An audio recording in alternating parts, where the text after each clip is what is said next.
Solombavambahoaky ny atao hoe solombavambahoaky moa zany dia ireo olo zay voafily hisolotena ireo olo-pirenena, zany hoe hinday ty feo ireo olo-pirenena iareo sady minday ty hetaheta iareo.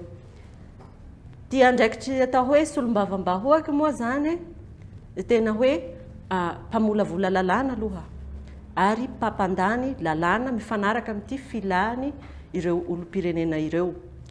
Manarakaraka izay iareo koa ty manara-maso ty asa ireo gouvernementa ireo.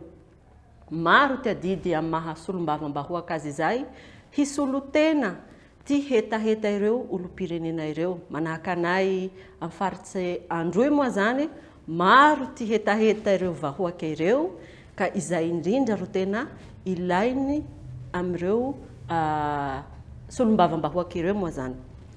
Zany hoe mpanelanelana iareo amireo olo-pirenena ireo sy amy gouvernementa.